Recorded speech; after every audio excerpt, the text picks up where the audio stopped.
Hello, and welcome to my channel.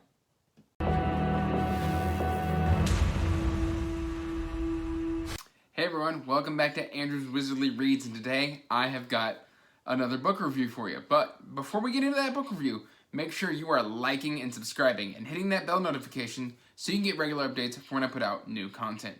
I post every Monday, Wednesday, and Friday.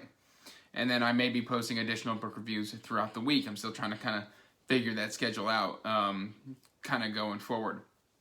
That said, guys, today's book review is going to be Leviathan Wakes by James S.A. Corey.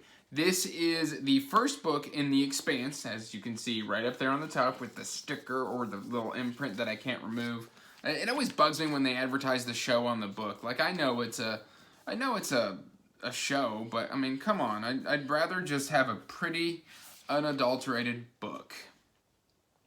And really, this is a dual author setup by, I'm gonna butcher his name, Ty Frank, maybe I won't, and Daniel Abraham. And Daniel Abraham, if you know anything about him, is the author of Long Price Quartet, and I believe Dagger and Coin. And then Ty Frank is the former, I believe, executive assistant or assistant to George R.R. Martin.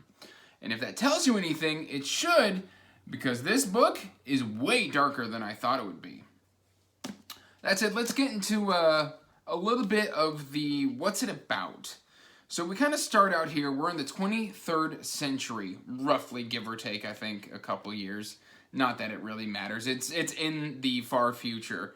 And Earth has expanded throughout the Sol system and into the galaxy as a whole. There are space stations. You've got your people on Earth, you've got your people on Mars, and you've got what's called belters. And over time, because people are being born in space out in this belt and on space stations, they look different. You know, your belters tend to be more gangly and taller and more thin-boned, and they have their own social cues and things of that nature. You know, instead of shaking your head, which you may not be able to see in a space helmet, they'll shake their hand or something of that nature. Different things that, you know, to people who grow up in regular gravity and don't have to constantly live in a spacesuit may not notice. This has also kind of changed how basically racism works. Instead of like color or class or anything of that nature, now it's, you know, the people who live on the planets kind of look down on the people who live out in space. And so it's kind of created a new social structure and a new form of oppression based on what gravity you grew up in. And gravity tends to play, you know, a very, very big role in this book. I'd actually heard of it referred to as kind of like an unnamed character, which, you know, whenever a ship is accelerating or how fast it's moving, it's described in G's, which is the force of, you know, how much gravity is being pushed on a specific object. I believe that's the definition. I'm not a scientist. You didn't come here for science. You came here for books. So, but now I'm curious and I want to look it up. That said, guys, so the setup here is kind of, all of this conflict is getting ready to come to a head here. The book starts out with just this girl who we don't know, kind of trapped on a spaceship. She's been bludgeoned or kind of knocked unconscious and shoved into basically this tiny little room where she then survives for a few days only to escape and realize her crew has been slaughtered by what I'm assuming she thinks is pirates.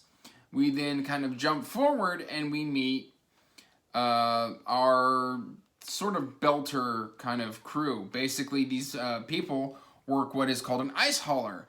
In this time period, you know, the people on the belt or out in the asteroid belts can't produce their own oxygen and water, so there's, you know, creating their own water and salvaging ice out of asteroids and things of that nature to kind of sustain themselves and survive. And so for that, they've got ice haulers where they, you know, kind of load up the ice and transport it around.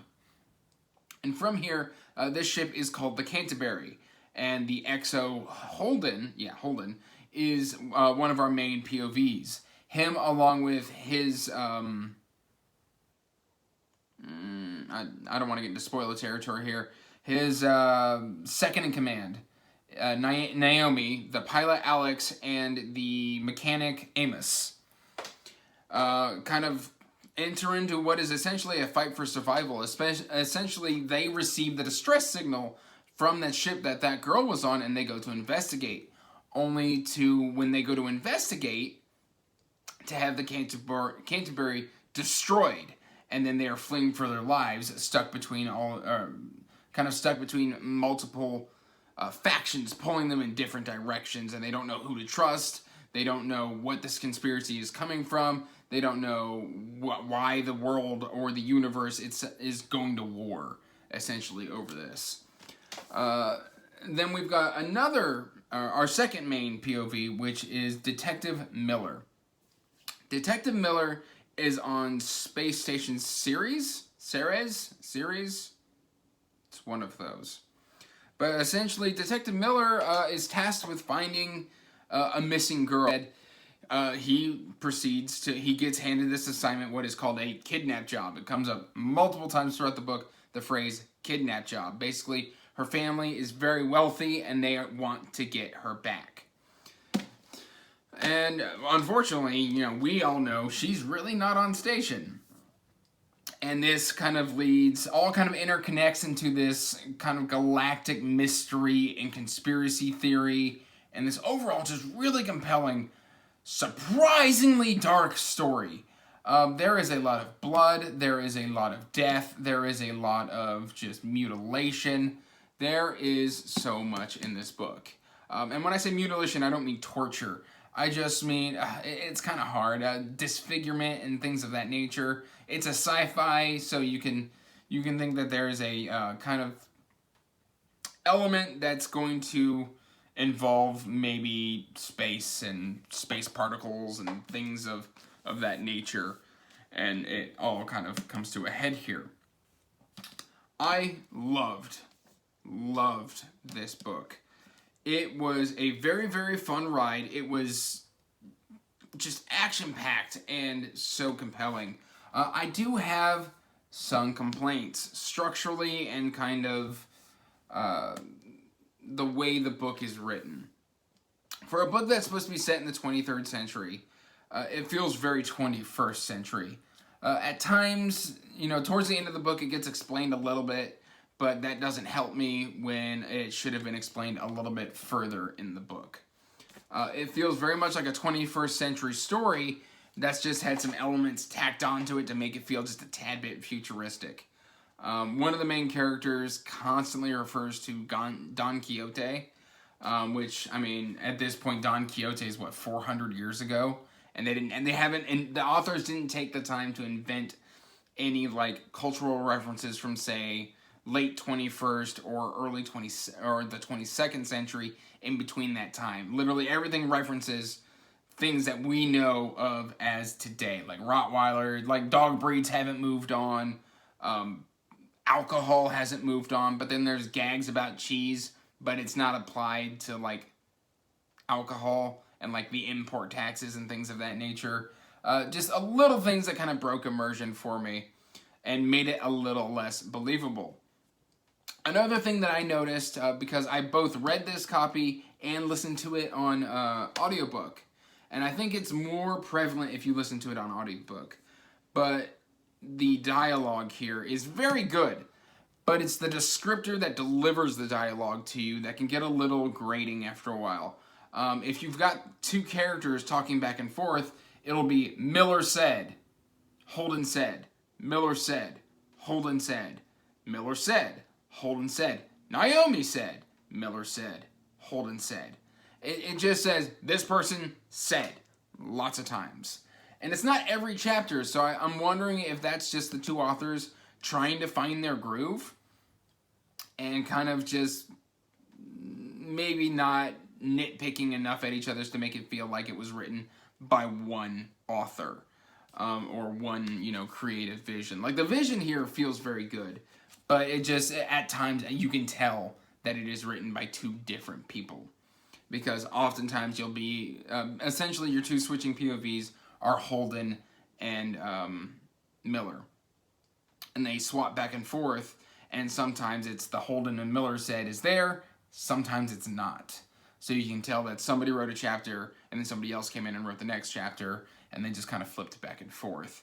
and then they didn't really catch that discrepancy. You can let me know if I'm wrong, or if you think I'm just crazy, or if it is pervasive throughout the entire book. I only caught it like every other chapter. So let me know in the comments down below if you think I'm nuts.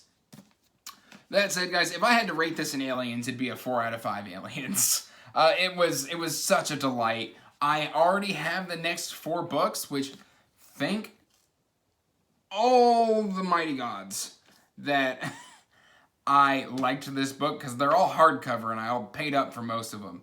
So I'm super happy that I enjoyed this, because I am planning to maybe not jump into it in June, but probably read one of these every other month, so that I can just kind of knock out this series fairly quickly, but not super quickly, and just because I don't read just straight sci-fi, but I mean, this kind of makes me want to.